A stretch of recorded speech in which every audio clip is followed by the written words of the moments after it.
Isang magandang araw guys. Isang magandang araw sa ating mga subscribers. For the short video guys, at vlog natin Simple and Discardty. Gagawa po tayo ng marination para sa ating seafoods inihaw. So, mayroon tayong seafoods ito guys. Mayroon tayong hipon. Tahong natin malalaki. Jumbo yan guys. Mayroon tayong pusit. Tapos mayroon tayong tilapia. Tsaka mayroon tayong kalimasa guys. Puro babae ho yan guys. So since tinanggalan ko na siya ng ng sa harap. Malaki kasi ang harap niya guys. Patataba daw yan sabi ng nabilhan natin sa palengke. So halaga po niyan guys baka 70. Yan. Medyo naka-discount tayo yan. Half kilo. Pero more than half kilo yan guys kasi soke po natin yung nabilhan natin yan. Okay guys. Ano ang gagawin natin? Kalamansi muna guys to. Kalamansi tayo. Kasi seafood siya. Para mawala ang langsa niya. Lagyan natin siya ng kalamansi. Okay. Yan. Dito tayo magano ng kalamansi. Yung ibang kalamansi, diretso natin sa ating seafoods. Okay. Ano to? Marination ang ginagawa natin guys. Yan. Hindi ko natanggalan ng yan. Ng buto. Lagyan ko ng oyster sauce.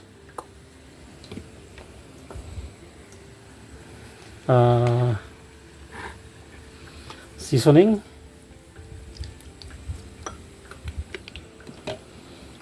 Paminta.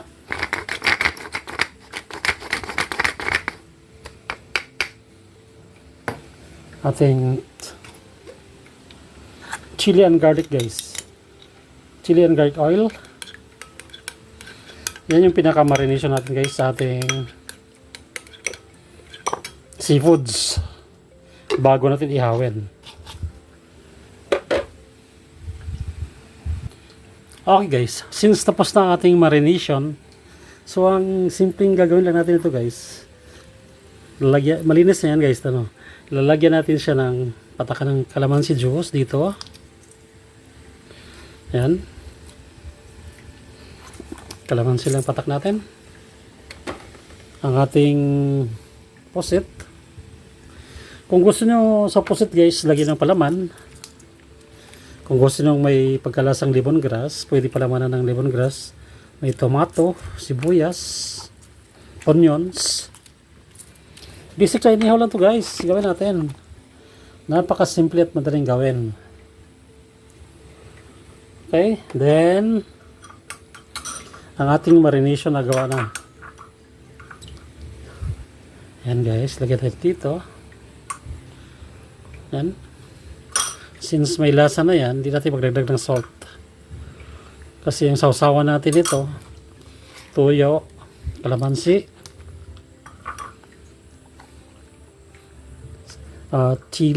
sili guys, konting vinegar, pinakurat na suka, pagsamasamahin natin.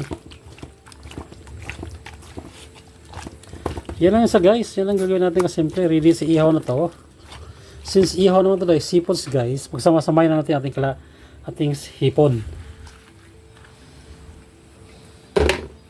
Yung hipon natin,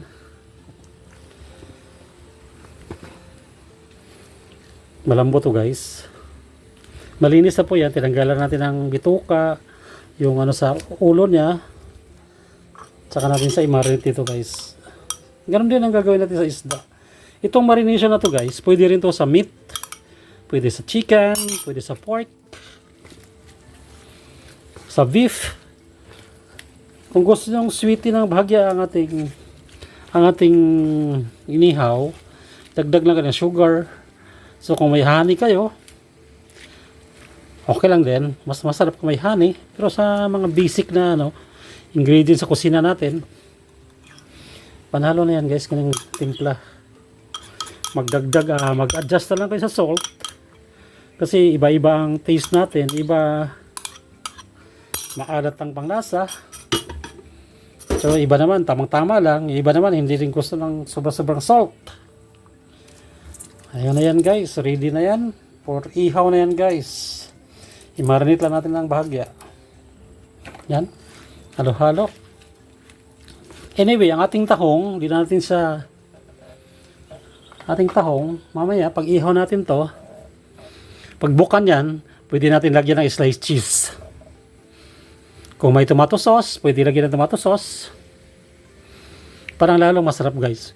Huwag i-overcook ang ating tahong. Kasi pag i-overcook ang ating tahong, elastic siya kapag naihaw. Pag bukan yan, luto na yan guys.